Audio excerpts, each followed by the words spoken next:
हिमाचल प्रदेश में कोविड-19 के 65 केसेस हुए हैं और इनमें से 24 केसेस एक्टिव है।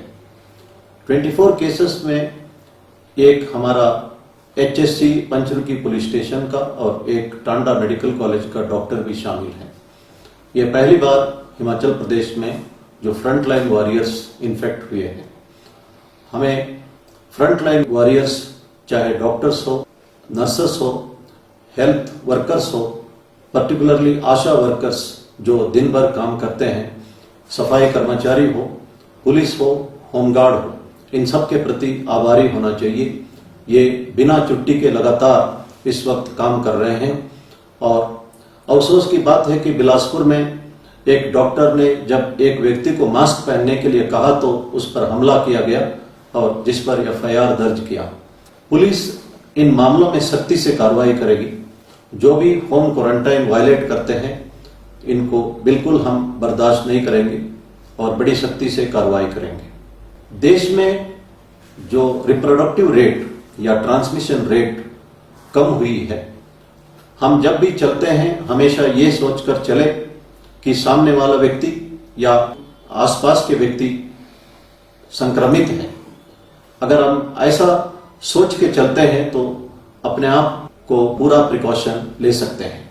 ऊना जिले में एक 88 साल का air force officer corona virus positive के लिए दिल्ली से ट्रीटमेंट ले रहा था और वो सक्सेसफुली ये डिसीज को फाइट किया है। वो हमेशा कहते हैं कि keep on fighting and never lose hope और डोंट फियर।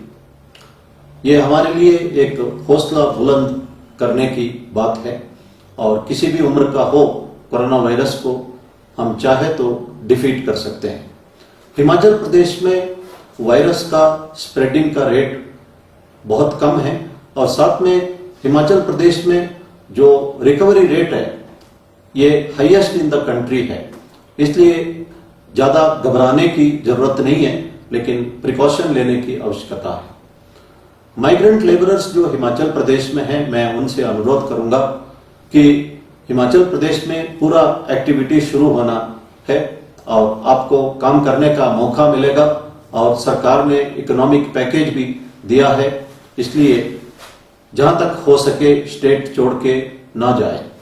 जो सरकारी दफ्तर में एंट्रेंस पर थर्मल स्क्रीनिंग करना उचित होगा। सरकारी दफ्तरों को डिसइंफेक्ट करना चाहिए और सरकारी दफ्तरों के अंदर मास्क पहनना चाहिए और सोशल डिस्टेंसिंग बनाए रखना चाहिए। ये सरकारी दफ्तर हो, प्राइवेट दफ्तर हो, सबके लिए लागू है। मीटिंग्स आदि अवॉइड करना चाहिए। अगर वीडियो कॉन्फ्रेंसिंग या वेबिनार के द्वारा मीटिंग कर सकते हैं तो उचित रहेगा और कैंटीन्स में ज्यादा लोग इकट्ठा ना हो, वहां पे बैठ के खाने की जगह अपने अपने जगह पर लेके जा सकते हैं। ये प्रिकॉशन लेने से दफ्तरों में भी इन्फेक्शन को हम रोक सकते हैं। WHO ने क्लैरिफाई किया है सिगरेट या तंबाकू से जो निकोटीन से कोरोना वायरस का कंट्रोल नहीं होगी और इससे बढ़ सकता है। WHO ने यह भी क्लैरिफाई किया है कि इस वक्त 7-8 जगह से अच्छी खबर वैक्सीन के बारे में आ रहा है। हो सकता है कुछ महीने में हमें वैक्सीन उपलब्ध हो जाए। भारतवर्ष में भी मेडिसिन के बारे में भी अच्छी खबर आ रही है, तो हो सकता है कि हमें जो ट्रीटमेंट के लिए मेडिसिन उपलब्ध हो जाए। इस आशा के साथ हमें इस कोविड-19 को फाइट करना चाहिए। जिन्हें मेंटल हेल्थ इश्यूज है, कंसल्टेशन की आवश्यकता है, नेशनल हेल्पलाइन नंबर है 08046110007। इस नंबर से आप कंसल्ट कर सकते हैं या चंबा केयर लाइन में भी आप फोन करके कंसल्ट कर सकते हैं। स्ट्रेस के बारे में, एंजाइटी के बारे में कुछ लोग कंसल्टेशन देना चाहते हैं। चंबा जिले के बरमौर तहसील में एक लड़का 3री क्लास में पढ़ता है और उसकी बहन 8वीं में पढ़ती है।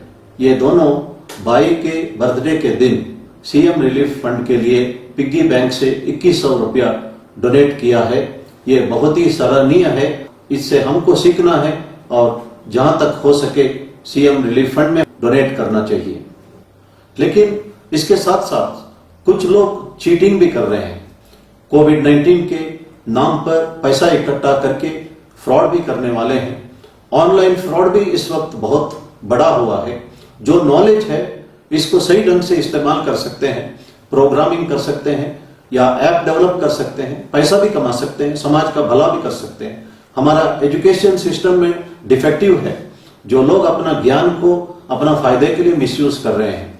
इसीलिए भगवान साईं बाबा ने कहा कि knowledge is not the power, it is the character which is the power. जो ऑनलाइन फ्रॉडस्टर्स है इनमें से कमी है कैरेक्टर की। लखनऊ में एक ट्रक ड्राइवर जिसका नाम महेंद्र कुमार है, ये रोज ट्रक के नीचे 35 लोगों के लिए खाना बना रहा है और माइग्रेंट वर्कर्स को खिला रहा है और दाल बाटी बना के 1 रुपया भी किसी से भी नहीं लिया और खिला रहा है लोगों को। और उनसे पूछा गया कि आप पैसा क्यों नहीं लेते हो? उसका जवाब था कि मेरा अंतरात्मा इस हालात में पैसा लेने के लिए नहीं मान रहा है।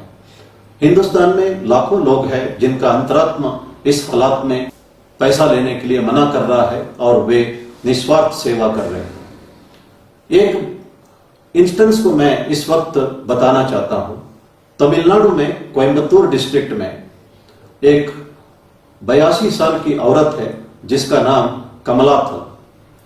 ये सवेरे 5 बजे उठ के इडली तैयार करती है और सांभर और चटनी भी तैयार करती है और एक इडली के लिए 1 रुपया चार्ज करती है और दिन में 1000 इडली बेचती है। और किसी ने उनसे पूछा कि आप इडली का दाम 2 रुपया क्यों नहीं रखते? उस लेडी ने जवाब दिया है कि मैं मेरे कस्टमर्स में एक खुशी देखना चाहती हूं। अगर मैं 2 रुपया रखती हूं तो वो खुशी नहीं देख सकती हूं। मुझे तो 200 रुपया का कमाई हो रहा है और मैं इससे संतुष्ट हूं, लेकिन मैं ये भी चाहती हूं कि हो सके तो इडली का दाम 50 पैसा रखना चाहती हूं, लेकिन महंगाई बढ़ी है इसलिए 1 रुपया रखी हूं। कोरोना वायरस के दौरान इस लेडी को सामग्री इकट्ठा करने में दिक्कत हो रही थी। लोगों ने इस लेडी का मदद किया। ये लेडी कभी अपना बुढ़ापे के बारे में भी नहीं सोच रही है और पैसा इकट्ठा करने के बारे में भी नहीं सोच रही है। भगवान साईं बाबा ने कहा, the richest man in the world is one who is content. मैं ये कह सकता हूं कि दुनिया का सबसे अमीर औरत ये लेडी कमलातल है। इस तरह का बहुत सारे एग्जाम्पल्स हमको मिल सकता है। मैंने एक एग्जाम्पल दिया था कि साउथ अफ्रीका के केप टाउन में 2 गैंगस्टर्स आपस में लड़ रहे थे। उन्होंने डिसाइड किया कि कोविड-19 के इस संकट में हम लोगों का मदद करेंगे और दुश्मनी भूल जाएंगे। हमारे स्क्रिप्चर्स पुराण और महाभारत में भी इसका जिक्र है कि ऐसी हालत में दुश्मनों को भी मदद करना चाहिए। मैं महाभारत का एक इंस्टेंस का जिक्र करना चाहता हूं।